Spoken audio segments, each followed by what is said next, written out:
दिल्ली के मुख्यमंत्री अरविंद केजरीवाल को ईडी की तरफ से नवा समन दिया गया है। साफ तौर पर अमूमन पार्टी की तरफ से जो प्रेस कॉन्फ्रेंस है वो की गई है और साफ तौर पर वीरेंद्र सचदेवा जी ये कहा गया है कि जो ईडी, सीबीआई और इनकम टैक्स डिपार्टमेंट है वह मोदी जी के गुंडे की तरह काम कर रहे हैं। ऐसा बयान पार्टी की तरफ से आया। मुझे हैरानी है उस बयान पर, क्योंकि जांच एजेंसी अपना काम कर रही है और मैं बार बार एक ही सवाल इनसे पूछता हूँ, खासतौर से अरविंद केजरीवाल से और उनके मंत्रियों से, शराब नीति बदलने की जरूरत क्या थी? इस एक सवाल का जवाब दे दें। और अगर बदली थी तो जैसे ही जांच एजेंसी ने काम शुरू किया आपने शराब नीति वापस क्यों ली? इसी में सारा खेल है।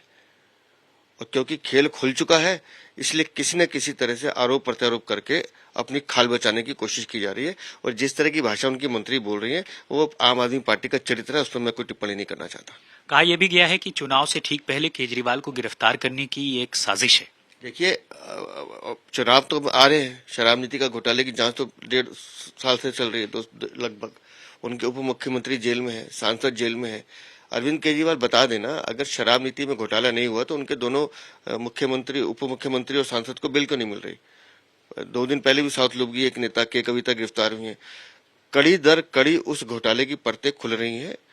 इसलिए अरविंद केजरीवाल या उनके बाकी आम आदमी पार्टी के नेता घबराए हुए, क्योंकि पोल तो खुल चुकी है, जनता के सामने आ चुकी है, कानून के सामने आनी बाकी है। आप ये कह रहे हैं और वो कह रहे हैं कि एक के बाद एक समन देने की क्या जरूरत है? जब कल ही जमानत मिल गई है अरविंद केजरीवाल को, तो फिर एक नया समन ईडी देकर क्या बताना चाहती है? इंतजार कर लेती कोर्ट का कि कोर्ट का क्या प्रोसीडिंग चल रहा है। झूठ बोलती हैं आतिशी। कल जो जमानत मिली है वो जमानत मिली है कि जो सम्मन को ये गैर कानूनी बता रहे थे कि मैं उस सम्मन को नहीं मानता, उस सम्मन के अवहेलना के मामले में उनको जमानत मिली है, जिससे कल ये तय हो गया कि सम्मन तो सब कानूनी रूप से वैध है। कल अरविंद केजरीवाल ने भी स्वीकार किया कि हाँ ये सम्मन वैध है, जमानत मिली है सम्मन के मामले में। शराब नीति की कल कोई बात नहीं हुई है। शराब नीति पर जांच एजेंसी अपना काम करे, जो कोर्ट का निर्णय है हम सबको स्वीकार करना होगा। ये भी कहा कि जल बोर्ड के एक मामले में भी अरविंद केजरीवाल को फंसाने की कवायद है, तो कम से कम बीजेपी के लोग बताएं कि ये कौन सा मामला है जिसमें उनको फिर परेशान किया जा सकता है चुनाव से पहले। हम लोग पिछले 2 साल से लगातार जल बोर्ड को लेके जनता के बीच में जा रहे हैं और हमने लगातार आपके माध्यम से भी कई घोटाले जल बोर्ड के उठाए हैं। जल बोर्ड का घोटाला मेरी निगाह में शराब घोटाले से बड़ा घोटाला है।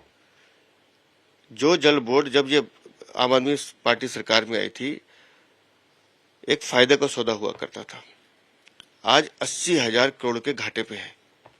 कहां गया वो पैसा? हमने कई बार उदाहरण देकर समझाया है कि टेंडर दे दिए गए, काम कागजों पे हो गए, पेमेंट होगी, लेकिन आज तक काम नहीं हुआ। टैंकर माफिया सर चढ़ के बोल रहा है, जिसके लिए अरविंद केजरीवाल बोलते थे कि हम टैंकर माफिया को खत्म करेंगे। जितनी अंधेरगर्दी जल बोर्ड में हुई और जितने करोड़ों की लूट हुई है, अकाउंट में पैसे जनता से लिए गए और अकाउंट से पैसे जल बोर्ड में नहीं आए गए, वो एक घोटाला है। और जहां तक हमारी जानकारी है कि 3 से 4 गिरफ्तारियां ऑलरेडी अधिकारियों की हो चुकी हैं। तो उस प्रक्रिया में जांच चल रही है। अब जांच एजेंसी ने किस मामले में इनको नोटिस दिया मेरी जानकारी में नहीं है, इनको ज्यादा पता होगा, क्योंकि ये तो भविष्य वक्ता है अरविंद केजरीवाल या इनकी पार्टी के लोग। लेकिन जल बोर्ड का घोटाला शराब घोटाले से बड़ा घोटाला है। हेमंत सोरेन को भी 9 जो समन है वो दिया गया था, अब यहाँ भी गिनती 9 तक पहुंच गई। अब आगे क्या? देखिए, जांच एजेंसी अपना काम कर रही है। वो 1 देगी सम्मन, 9 देगी या 12 देगी, वो हमारा विषय नहीं है। जांच एजेंसी स्वतंत्र रूप से अपना काम करती है, उन्हें काम करने दीजिए। ये थे वीरेंद्र सचदेवा, जो साफ तौर पर कह रहे हैं कि किस तरह से इस पूरे मामले में आगे कार्रवाई होगी। और सबसे खास बात, जल बोर्ड के मसले को, जिसे आम आदमी पार्टी ने कहा उन्हें यह भी नहीं पता कि क्या है ये, उसे कहा ये तो शराब नीति से भी बड़ा घोटाला है। बहरहाल देखते हैं आगे क्या होता है।